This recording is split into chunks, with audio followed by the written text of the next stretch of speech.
அப்போஸ்தலருடைய நடபடிகள் 8வது அதிகாரம் 17வது வசனத்தை வாசிக்கிறேன். அவர்கள் மேல் கைகளை வைத்தார்கள். அப்பொழுது அவர்கள் பரிசுத்த ஆவியை பெற்றார்கள். அப்போஸ்தலர் தங்கள் கைகளை அவர்கள் மேல் வைத்ததினால் பரிசுத்த ஆவி தந்தருளப்படுகிறதை சீமோன் கண்டபோது அவர்களிடத்தில் பணத்தை கொண்டு வந்து, நான் எவன் மேல் கைகளை வைக்கிறேனோ அவன் பரிசுத்த ஆவியை பெறத்தக்கதாக எனக்கும் இந்த அதிகாரத்தை கொடுக்க வேண்டும் என்றான். பேதுரு அவனை நோக்கி, தேவனுடைய வரத்தை பணத்தினாலே சம்பாதித்துக் கொள்ளலாம் என்று நீ நினைத்தபடியால் உன் பணம் உன்னோடே கூட நாசமாய் போக கடவது. உன் இருதயம் தேவனுக்கு முன்பாக செம்மையாயிராதபடியால். இப்ப உங்களுக்கு புரியுதாங்க? அதுவரைக்கும் நடித்து எல்லோரையும் நம்ப வைத்துக் கொண்டிருந்த இந்த நடிகன் பேதுருவினிடத்திலும் யோவானிடத்திலும் வந்து பணம் கொடுத்து வரத்தை பெற்றுக்கொள்ளலாம் என்று நினைத்த போது நல்லா மாட்டிக்கிட்டான். இருதயத்தின் ஆழங்களை அறிந்திருக்கிற தேவன் பேதுருக்கு அந்த கிருபையை கொடுத்தார். அவன் இருதயத்தை காண்கிற அளவுக்கு அவன் கண்டுவிட்டான். பேதுரு அவனுடைய இருதய நிலைமையை கண்டான். கண்டு என்ன சொல்கிறான்? உன் இருதயம் தேவனுக்கு முன்பாக செம்மையாயிராதபடியால் இந்த விஷயத்திலே உனக்கு பங்கும் இல்லை, பாகமும் இல்லை. ஆகையால் நீ உன் துர்குணத்தை விட்டு மனம் திரும்பி. எஸ் அப்படின்னு என்ன அர்த்தம்? அந்த சீமோன் என்பவன் ஊழியத்திலே இருந்தாலும், அதே போல ஊழியத்திலே பங்கெடுத்துக் கொண்டிருந்தாலும் கெட்ட காரியங்களை செய்து கொண்டிருந்தான், அருவருப்பானவைகளை செய்து கொண்டிருந்தான். இன்றும் நம்மத்தில் யாராவது இருக்கீங்களா? ஆண்டவருடைய பிள்ளையாக, கிறிஸ்தவராக, ஆவிக்குரியவர்களாக வெளிக்காட்டிக் கொண்டிருந்தாலும், உன்னை சுற்றி இருக்கிறவர்களை நம்ப வைத்துக் கொண்டிருந்தாலும், தேவ சந்நிதிக்கு நம்பிக்கையோடு வருவதைப் போல் வந்தாலும், கவனே, நீ ஒருவேளை விதத்தில் நம்ப வைத்து நடித்துக் கொண்டிருந்தால் ஒரு நாள் மாட்டிக்கொள்வாய். அவன் இப்படித்தான் எல்லோரும் நம்ப வைத்தான். அது மாத்திரமல்ல, தன் இருதயம் செம்மையா இல்லாதபடி, தன் வாழ்க்கையிலே சரியா இல்லாமல், தன் பாவங்களோடு வாழ்ந்து கொண்டு, பாவ பழக்க வழக்கங்களுக்குள் இருந்து கொண்டு, அப்படியும் கூட ஊழியத்திலே, அப்படியும் கூட பரிசுத்தவானை போல, அப்படியும் கூட கவனிங்க, ஊழியக்காரனை போல் நடித்துக் கொண்டிருப்பது எவ்வளவு பயங்கரங்க. அதனால் தான் பேதுரு அவனை கண்டு சொல்லுகிறான், நீ உன் இந்த துர்குணத்தை விட்டு மனம் திரும்பி. சீமோன், உன்னுடைய இருதயம் சரியா இல்ல. இரண்டாவதா, உன்னுடைய கெட்ட நடவடிக்கைகளை விட்டு விலகவும் இல்ல. கெட்ட வேளையை விட்டு விலகாமல், பாவத்தை விட்டு விலகாமல், பாவத்திலேயே தொடர்ந்து கொண்டு தேவனுடைய சந்நிதிக்கு வந்து கோரிக்கை வைத்தால் இப்படித்தான் மாட்டிக்கொள்ளும். என்ன கோரிக்கை அவன் வைக்கிறான்? எவ்விதத்திலே அவன் கேட்கிறான்? அவனுடைய அந்த கோரிக்கை தேவனுடைய வரம். அது தேவன் தாமாக அருளி செய்வது, நாம் கேட்டு தருவதல்ல. வரம் என்பது கிஃப்ட். கிஃப்ட் பொதுவா நாம கேட்க மாட்டோம். தாமாக முன்வந்து சுயமா சிலர் உங்களுக்கு தருவதுதான் கிஃப்ட். எனவே சுயமாக தேவன் தாமே தம்மை நேசிக்கிறவர்களுக்காக அவர் அருளி செய்வதுதான் வரம், கிருபையின் வரங்கள். வற்புறுத்தியோ அபகரிச்சோ அவங்கள பார்த்து காப்பி அடிச்சா வர்றது கிடையவே கிடையாது. தயவு செஞ்சு யாரும் காப்பி அடிக்காதீங்க. காப்பி அடிக்கிற பழக்கம் நல்லதில்லை. பேதுரு சொல்றான், நீ உன் துர்குணத்தை விட்டு மனம் திரும்பி. நல்லா கவனிங்க, நீ மனம் திரும்பி. அப்படின்னா அவன் மனம் திரும்பி இருக்கிறான் அது வரைக்கும் இல்லையா? அவன் ஏற்கனவே மனம் திரும்பி இருந்தால் பேதுரு அவனை பார்த்து மனம் திரும்பு என்று எதற்காக சொல்ல போறான்? உங்கள சில பேருக்குள்ள டவுட் இருக்கிறது என்னன்னா, அவன் தான் ஞானஸ்நானம் எடுத்துக்கிட்டானே. தயவு செஞ்சு புரிஞ்சுக்கோங்க, ஞானஸ்நானம் என்பது வேறு, மனம் திரும்புதல் என்பது வேறு. வசனத்தை புரிந்து கொள்ளாதவர்கள், சரியாக வசனத்தை அறியாதவர்கள் சொல்லுகிறது தான் இது. அதாவது தவறான போதனையினாலே சில அப்பாவிகள் இது போல பாப்டிசம் தான் ரட்சிப்பு நினைக்கிறாங்க, பாப்டிசம் தான் மனம் திரும்புதல் அப்படி நினைக்கிறாங்க. நோ, இந்த மாய வித்தைக்காரனான சீமோன் பாப்டிசம் கூட எடுத்திருந்தான், ஆனால் மனம் திரும்பவில்லை. அப்படின்னா மனம் திரும்புதல் இல்லாமல், வாழ்வில் ஒரு மாற்றம் இல்லாமல், கிறிஸ்துவை சொந்த இரட்சகராக ஏற்றுக்கொள்ளாமல், பாவத்திற்காக அறிக்கை செய்து மனஸ்தாபப்படாமல், பாவங்கள் மன்னிக்கப்படாமல் பாப்டிசம் எடுத்துக்கொள்வது சாத்தியம்தான். ஒருவேளை அப்படிப்பட்ட கூட்டத்தில் நீயும் இருக்கியோ என்னவோ. இருந்தா கவனி, உன் இருதயம் சரியாக இல்லாமல் உன் பிரார்த்தனையும் சரியா இருக்காது. பிரார்த்தனை சரியா இல்லைன்னா அதுக்கான பதிலும் சரியா வராது. இன்று உனக்கு பதில் வராமல் இருக்கிறது என்றால் தயவு செஞ்சு கவனி. ஒருவேளை உன் ஜெப விண்ணப்பம் சரியான இருதயத்திலிருந்து உருவாகவில்லையோ என்னவோ ஒரு முறை பரிசோதித்துக்கொள். அந்த சீமோனை பார்த்து பேதுரு சொல்ல, உன் இருதயம் செம்மையாக இல்லை, நீ உன் இந்த துர்குணத்தை விட்டு விலகி முதலில் மனம் திரும்பு. எஸ், ஒரு மனிதன் மனம் திரும்ப வேண்டும் என்றால் முதலாவது கெட்ட பழக்கங்களை விட்டு விலக வேண்டும். பாவத்திலேயே தொடர்ந்து கொண்டு, பாவங்களை செய்து கொண்டு, பாவ பழக்க வழக்கங்களில் தொடர்ந்து கொண்டு கிறிஸ்துவை சொந்த இரட்சகராக ஏற்றுக்கொள்வதா சாத்தியம்? எப்பொழுதும் பாவங்களுக்காக மனஸ்தாபப்பட்டு அவற்றை அறிக்கை செய்து தேவ சந்நிதியிலே மன்னிப்பு கேட்கிறாயோ, அப்பொழுது கிறிஸ்து உனக்கு ஒரு புதிய இருதயத்தை அருளி செய்வார். அதைத்தான் மனம் திரும்புதல், அதாவது மாற்றம் பெற்ற மனம். அப்படி எப்பொழுது உன்னுடைய வாழ்க்கை புதுமைப்படுத்தப்படுகிறதோ, உன் இருதயம் புதுப்பிக்கப்படுகிறதோ, சுற்றி இருக்கிறவர்கள் கட்டாயம் அதை கண்டுபிடிச்சிருவாங்க. உனக்குள் வந்திருக்கிற மாற்றத்தை கண்டுபிடித்து விடுவார்கள். ஃபார் எக்ஸாம்பிள், இயேசு கிறிஸ்து சகரியாவின் வீட்டிலே வந்தபோது, அப்ப வரைக்கும் சகரியா யாருங்க? ஒரு வரி வசூல் செய்கின்ற ஒரு நபர், அநியாயமாக அக்கிரமமாக வாழ்ந்தவன், சம்பாதித்த ஒருவன். ஆனால் எப்பொழுது கிறிஸ்து அவனுடைய வாழ்க்கைக்குள்ளே, அவனுடைய வீட்டிலே அடியெடுத்து வைத்தாரோ, கேட்காமலே அவன் என்ன சொன்னான் தெரியுமா? ஆண்டவரே, நியாயமா நான் சம்பாதிச்ச பணத்துக்கு ஈடா திரும்ப நாலத்தனையா திருப்பி கொடுத்துறேன்.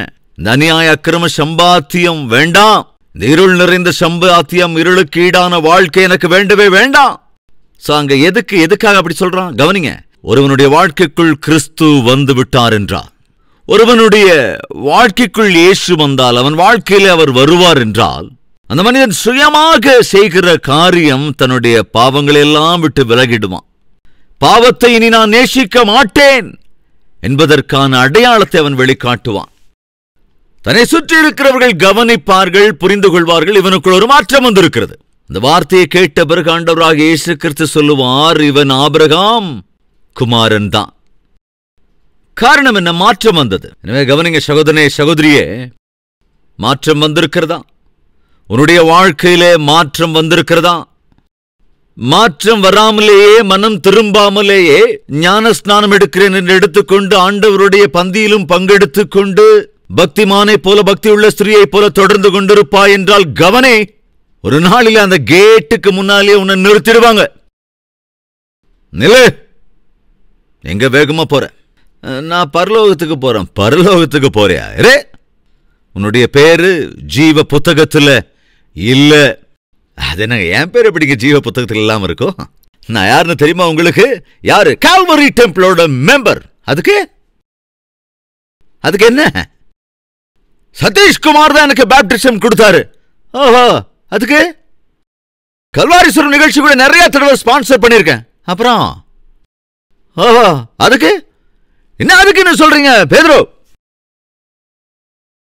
இதுல ஒண்ணு கூட இன்னும் பரலோகத்துக்கு கொண்டு போய் சேர்க்காது. ஒரு சின்ன பாப்பா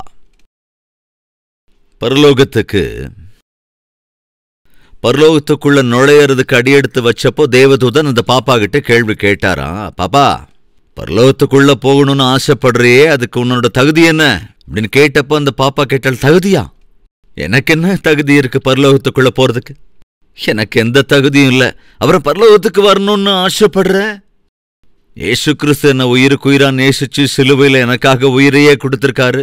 அவர் செஞ்ச அந்த தியாகத்தினாலதான் நான் ரட்சிக்கப்பட்டேன். அவருடைய குமாரத்தை அங்கீகரிக்கப்பட்டிருக்கிற அந்த ஒரு தகுதியை தவிர பரலோகத்துக்கு வர்றதுக்கான எந்த தகுதியும் உரிமையும் எனக்கு இல்லவே இல்லை. வேதம் தெளிவாக சொல்லுகிறது, யாரெல்லாம் அவரை ஏற்றுக்கொள்ளுகிறார்களோ அவர்கள் எல்லோருக்குமே தேவன் அவர்களை தம் குமாரர்களாய் குமாரத்திகளாய் இருக்க அதிகாரம் கொடுக்கிறார். அப்படின்னா ஒரு செக்ஸ்டனாவோ அல்லது ஆலய பணிகளில் ஈடுபடுகிற ஒரு வேலைக்காரராவோ அல்லது அந்த ஏரியாவில் இருக்கிறவங்களாவோ இருக்கும்போது அப்படிப்பட்டவங்களுக்கு ஒருவேளை நீ பிறந்திருந்தா கூட பரலோகத்துக்கு போறதுக்கு சான்ஸ் இல்லை. ஜாக்கிரதையா யோசிங்க. அங்கேயும் தேவனை அவர்கள் கேட்கிறார்கள். கேட்கிறவர்களை பார்த்து, அதாவது பைபிள் எப்படி எழுதப்பட்டு இருக்கிறது, நீங்கள் கேட்கிற போதும் கூட ஏன் இன்னும் பெற்றுக்கொள்ளாமல் இருக்கிறீர்கள் என்றால், நீங்கள் உங்கள் இச்சைகளினாலே நீங்கள் கேட்பது, உங்கள் இச்சைகளோட கூட நீங்கள் கேட்கிறீர்கள், அதனால் தான் உங்களால் பெற்றுக்கொள்ள முடியவில்லை. சோ நம்முடைய ஜெப விண்ணப்பத்துக்கு பதிலை பெற்றுக்கொள்ளாமல் இருக்க காரணம் தேவையில்லாத இச்சைகள். நம்முடைய நிலைமைகளை கவனிக்காமல் அவங்கள இவங்கள பார்த்து சூடு போட்டுக்கிட்டு என்ன தேவ சந்நிதிக்கு வந்து அப்படியே கேட்கறதுனால தேவன் பதில் தராவிட்டால் சில சந்தர்ப்பங்கள்ல தேவனோடு கூடவே ஏன் ஆண்டவர் எனக்கு நீங்க கொடுக்கல, இன்னும் சில பேர் இந்த மாதிரி கத்துவாங்க, கூக்குரல் இடுவாங்க. உங்களுக்கு தெரிஞ்சதானே? அப்படி கத்துறது, ஆர்ப்பரிக்கிறது, ஆரவாரம் பண்றது, அப்புறம் பரிசுத்த ஆவியினால அப்படியெல்லாம் செய்யறோம் அப்படின்னு வேற சொல்லிக்குவாங்க. தயவு செஞ்சு கவனிங்க, இவைகள் எதுவுமே கூட தேவன் நமக்கு பயப்படுகிற ஆவியை தரவில்லை. பலமும் அன்பும் தெளிந்த புத்தியும் உள்ள ஆவியை தந்திருக்கிறார். அதாவது தேவ ஆவியை கொண்டிருக்கிற மனிதன் கண்ட்ரோல்ல இருப்பாங்க. எல்லாமே கண்ட்ரோல் இருக்கும். கட்டுப்பாடு தவறி நடந்து கொள்ளுவதோ, செய்கைகளை செய்வதோ, இன்னும் ஜெபிப்பதோ கூட தயவு செஞ்சு கவனிங்க, அது பரிசுத்த ஆவியானவராலே ஒருவருக்குள் காணப்படுகிற அடையாளங்கள் அல்லவே அல்ல. தயவு செஞ்சு என்ன தப்பா எடுத்துக்காதீங்க. தேவ வார்த்தையை சரியா புரிஞ்சுக்கணும்னு நான் உங்களை கேட்டுக்கிறேன். அந்த சீமோன் ஊழியத்தில் இருக்கிறான், ஞானஸ்நானம் எடுத்துக்கொண்டான், ஊழியனுக்கு உதவி செய்து கொண்டிருக்கிறான். இருந்தும் துரதிருஷ்டம் என்னன்னா பாவத்துக்குள்ள வாழ்ந்துகிட்டு இருக்கான். அவனுடைய இருதயம் சரியாக இருக்கவில்லை. வெளியே எல்லாருக்கும் முன்னால நடிச்சுக்கிட்டு இருக்கான். மனிதர்களை நம்ப வைத்துக் கொண்டிருந்தான். கவனிங்க, ஒரு நாள் வந்தது மாட்டிக்கொண்டான். அவன் வாழ்க்கை மொத்தமும் வெளியே வந்துருச்சு. நீ உன்னுடைய துர்க்குணத்தை விட்டு விலகி மனம் திரும்ப வேண்டும். மனம் திரும்பினா ஆண்டவர் ஒருவேளை உன்னை மன்னிப்பாரோ என்னவோ. உன்னுடைய இருதயம், ஜாக்கிரதையாய் அவனை பேதுரு கவனித்த போது, உன்னுடைய இருதயம் கசப்பான பிச்சிலும் பாவக்கட்டிலும் அகப்பட்டிருக்கிறதாக நான் காண்கிறேன் அப்படின்னு சொல்றான். காரணம் என்ன? நீ பாவ கிரியைகளினாலே கட்டப்பட்டு கிடக்கிறாய். தெளிவாக நான் புரிந்து கொண்டேன். நான் ஆவிக்குரிய கண்களால் பார்க்கிற போது நீ சகல பாவக்கட்டுகளிலும் கட்டப்பட்டிருப்பதைப் போல நான் காண்கிறேன். அதை ஒரு முறை வாசிக்கலாம். 23வது வசனம் கவனிங்க. நீ கசப்பான பிச்சிலும் பாவக்கட்டிலும் அகப்பட்டிருக்கிறதாக காண்கிறேன். வெளிப்பார்வைக்கு எப்படி தெரியுறான்? ஊழியம், உதவி, சுவிசேஷம், சாட்சி, இதுதான் அவனுக்குள்ள இருக்கு. ஆனா உண்மையா அவனுக்குள்ள என்ன இருக்கு? பாவம், மனம் திரும்பாத குணம், மிகவும் கசப்பான பிச்சு, பாவத்தின் கட்டுகள் அவனை ஆட்கொண்டிருந்தது. உள்ளுக்குள்ளே பாவக்கட்டுக்குள்ளே அகப்பட்டு கிடக்கிறான்.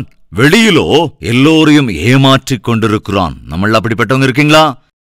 உள்ளுக்குள்ள தேவனுக்கு விரோதமான வாழ்க்கை வாழ்ந்து வெளிப்பார்வைக்கு தேவனுக்கு ரொம்ப நெருக்கமா இருக்கிற மாதிரி காண்பித்துக் கொண்டால் உன்னை நீயே ஏமாற்றிக் கொண்டிருக்கிறாய். தேவனையே ஏமாற்ற முயற்சி செய்து கொண்டிருக்கிறாய். கவனி, மோசம் போகாதிருங்கள். தேவன் தம்மை பரியாசம் பண்ண விட்டார். மனிதன் எதை விதைக்கிறானோ அதைத்தானா இருப்பான். நீ எப்படி ஜெபம் செய்ற? அந்த சீமோனை போல ஜெபிக்கிறாயா?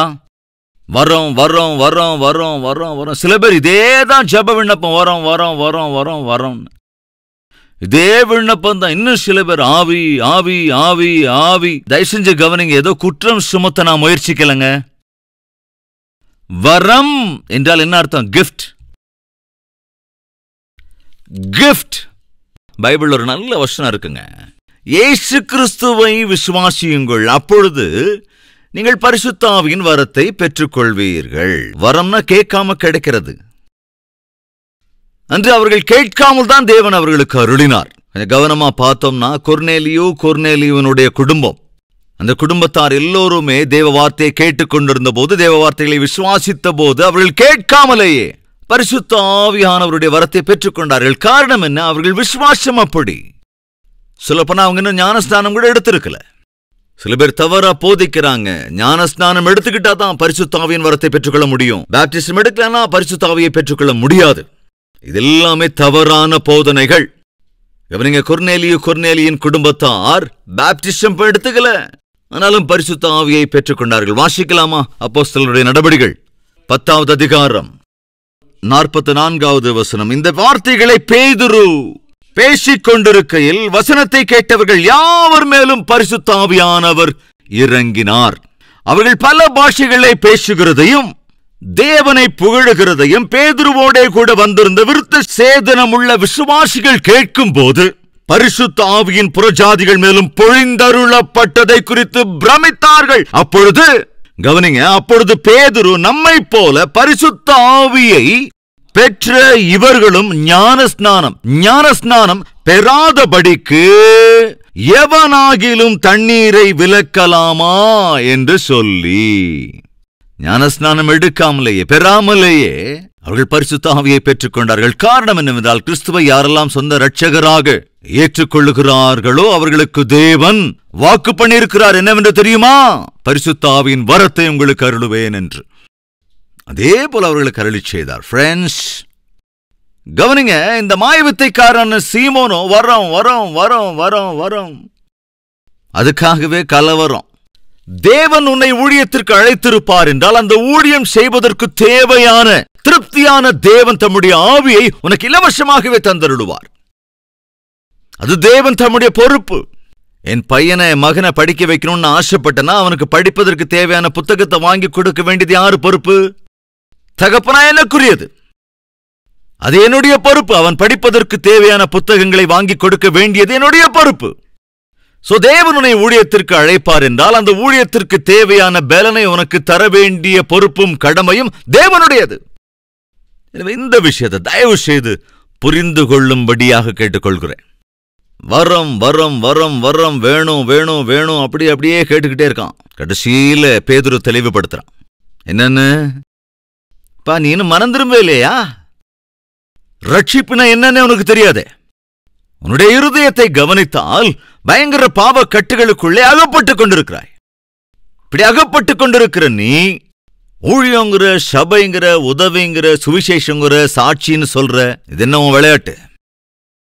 என்ன உன்னுடைய வேஷம்? என்ன நீ செய்யற மோசம்? திட்டவட்டமாக அந்நாளிலே பேதுரு தெளிவுபடுத்தி விட்டான். தயவு செஞ்சு கவனிங்க அன்பு சகோதர சகோதரிகளே.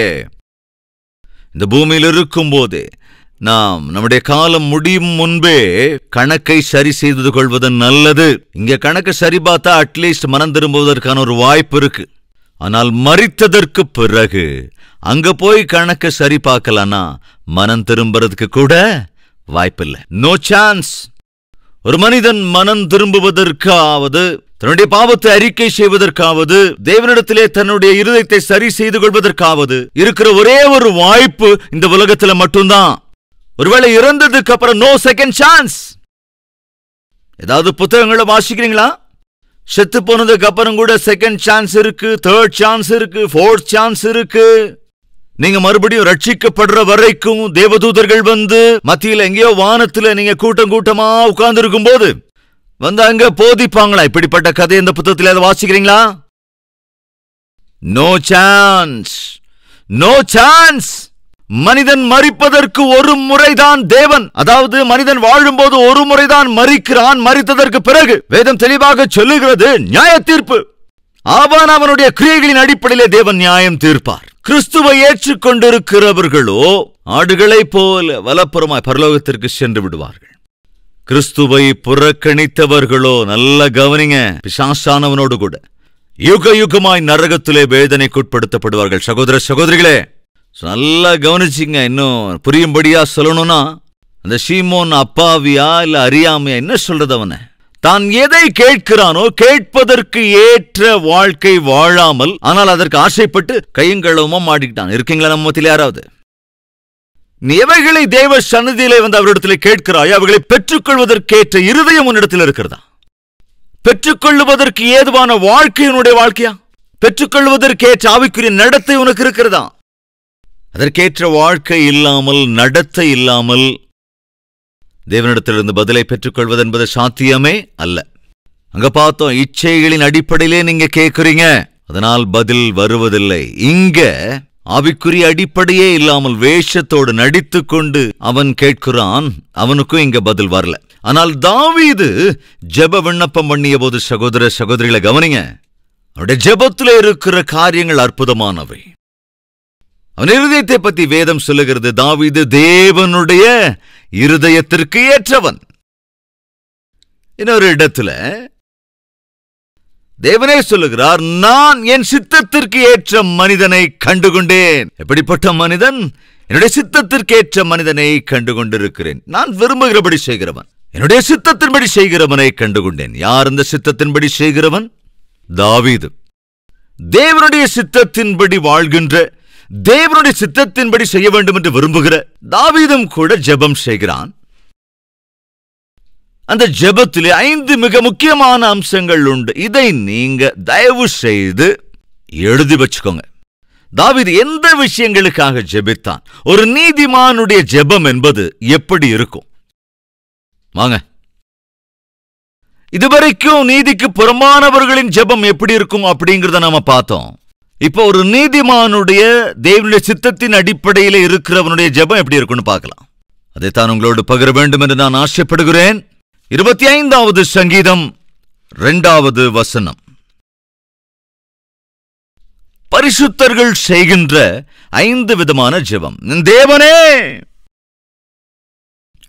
உம்மை நம்பி இருக்கிறேன், நான் வெட்கப்பட்டு போகாதபடி செய்யும். முதலாவது, நான் வெட்கப்படாதபடி செய்யும். 25வது சங்கீதத்தின் 4வது வசனம். கர்த்தாவே, உம்முடைய வழிகளை எனக்கு தெரிவியும், உம்முடைய பாதைகளை எனக்கு போதித்தருளும். அப்படின்னு என்ன அர்த்தம்? முதலாவது, என்னை வெட்கப்பட்டு போகாதபடி செய்யும். வெட்கப்படாதபடி பார்த்துக்குங்க ஆண்டவரே. 2வதாக, நல்ல வழியிலே என்ன வழி நடத்தும். அப்படிங்க, நல்ல மார்க்கத்திலே என்ன வழி நடத்துங்க. 3வது 25வது சங்கீதத்தின் 5வது வசனம். உம்முடைய, கவனிங்க, உம்முடைய சத்தியத்திலே என்னை நடத்தி என்னை போதித்தருளும். கவனிங்க, சத்தியத்தை போதிங்க ஆண்டவரே. வெட்கப்பட விட்டுறாதீங்க ஆண்டவரே. உம்முடைய வழியில என்ன நடத்துங்க ஆண்டவரே. சத்தியத்தை எனக்கு போதிங்க ஆண்டவரே. 25வது சங்கீதத்தின் 7வது வசனம், 11வது வசனம், அதேபோல 18ஆம் வசனம். என் இளவயதின் பாவங்களையும் என் மீறுதல்களையும் நினையாதிரும். கவனிங்க, தொடர்ந்து 11வது வசனம். கர்த்தாவே, என் அக்கிரமம் பெரிது, உம்முடைய நாமத்தின் நிமித்தம் அதை மன்னித்தருளும். 18வது வசனம். என் துன்பத்தையும் என் வருத்தத்தையும் பார்த்து என் பாவங்களை எல்லாம் என்ன சொல்றான்? மன்னித்தருளும். 4வது ஜெபம், எல்லா பாவங்களையும் மன்னித்தருளும். 5வது ஜெபம் 25வது சங்கீதம் 17வது வசனம். என் இருதயத்தின் வியாகுலங்கள் பெருகியிருக்கிறது, என் இடுக்கண்களுக்கு என்னை நீங்களாக்கிவிடும், பிரச்சனைகளிலிருந்து விடுவிங்க ஆண்டவரே. 5 ஜெபம் நீதிமான் இங்கே செய்கிறான். தாவீது விண்ணப்பம் பண்ணுகிறான். எழுதுகிறீங்களா? என்ன வெட்கப்பட விட்டுறாதீங்க ஆண்டவரே. அடுத்ததா, என்ன நல்ல மார்க்கத்துல வழி நடத்துங்கப்பா. 3வது, எனக்கு சத்தியத்தை போதிங்க ஆண்டவரே. 4வது, எல்லா பாவங்களையும் மன்னிங்க ஆண்டவரே. 5வது, எல்லா பிரச்சனைகளிலிருந்தும் விடுவிங்க ஆண்டவரே. நம்மளதெல்லாம் ரிவர்ஸ் இல்ல, உள்ள வர்றதான் தாமதம். ஆண்டவரே, என்னுடைய கஷ்டம் எல்லாம் உங்களுக்கு தெரியும் இல்ல, என்னுடைய கவலை எல்லாம் தெரியும் இல்ல, அவர்கிட்ட வாங்குற உதையெல்லாம் உங்களுக்கு தெரியும் இல்ல, பொருளாதார பிரச்சனைகள், ஆண்டவரே என்ன செய்யறே புரியல. ஆண்டவர் சன்னதிக்கு வந்தா இதே அழுகை, இதே புலம்பல், இதேதான் எப்பவும். ஆனால் ஒரு நீதிமானுடைய ஜெபத்துல இருக்கிற 5 முக்கியமான காரியங்கள். ஆண்டவரே, என்ன வெட்கப்பட விட்டுறாதீங்கப்பா. 2வது, என்னை உம்முடைய வழியில நடத்துங்கப்பா. 3வது, சத்தியத்தை எனக்கு போதிங்கப்பா. 4வது, சகல பாவங்களையும் மன்னிங்க ஆண்டவரே. 5வது, பிரச்சனைகள் எல்லாவற்றிலும் இருந்தும் என்னை விடுவிங்கப்பா. இந்த 5 அடிப்படையில் நாம் ஜெபம் பண்ணா எவ்வளவு நல்லா இருக்கும். இந்த 5 காரியத்தை உங்க ஜெபத்துல வைங்க. உங்களுடைய பிரச்சனைகள் என்னவோ, உங்களுடைய பாவங்கள் எல்லாம் என்னென்னவோ அது உங்களுக்கே தெரியும். ஆண்டவர்கிட்ட கேளுங்க. ஆண்டவர், என்ன வெட்கப்பட விட்டுறாதீங்க, உம்முடைய சத்தியத்தை எனக்கு போதிங்க, உம்முடைய வழியில் என்ன வழி நடத்துங்க, என்னுடைய எல்லா பாவங்களையும் மன்னிங்க, எல்லா பிரச்சனைகளில் இருந்தும் என்ன விடுவீங்கப்பா. ஜெபிக்கலாமா? இருக்கிற இடத்திலே எல்லோருமே தேவனை நோக்கி பார்க்கலாமா?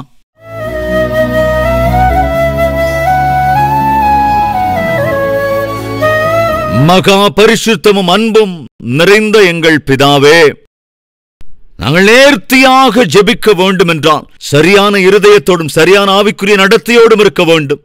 அநேக சந்தர்ப்பங்களிலே எங்களுடைய ஜெப விண்ணப்பத்திற்கு பதில் வராமல் இருப்பதற்கான காரணம் எங்கள் ஜெபம் சரியில்லாமல் இருப்பதுதான். அப்படி ஜெபம் சரியில்லாமல் இருக்க காரணம் எங்கள் இருதயம் சரியாக இல்லாததுதான். அது மாயவித்தைக்காரான சீமோன் ஊழியம் என்கிறான், ஊழியக்காரன் என்கிறான், சாட்சி என்கிறான். ஆனால் குறைந்தது அவன் மனம் திரும்பி கூட இருக்கவில்லையே.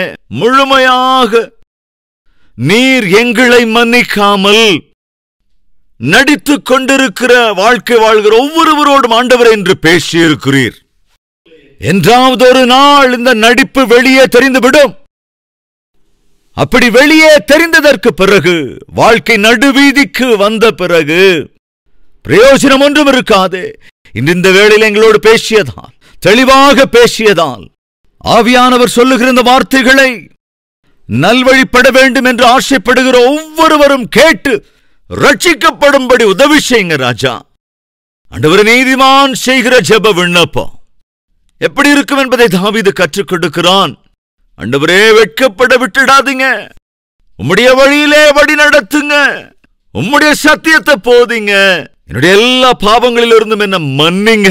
எல்லா பிரச்சனைகளுக்கும் தீர்வு கொடுங்க என்று உம்முடைய பிள்ளைகளாகிய நாங்கள் இந்த விண்ணப்பத்தை முன் வைக்கின்றோம். எல்லா பிரச்சனைகளிலிருந்தும் வெளியே வந்து சந்தோஷத்தோடும் சமாதானத்தோடும் உம்மை சேவிக்கிற ஜீவனுள்ள சாட்சிகளா எங்களை ஆண்டவரே இந்த உலகத்தில் நிலைநிறுத்த வேண்டும் என்றும் உம்முடைய வார்த்தைகளால் எங்களோடு பேசியதற்காக உமக்கே சகல துதி கன மகிமையை ஏறெடுத்து இயேசு கிறிஸ்துவின் வல்லமையுள்ள நாமத்தில் எங்கள் ஜெபத்தை ஏறெடுக்கிறோம் நல்ல பிதாவே, ஆமென்.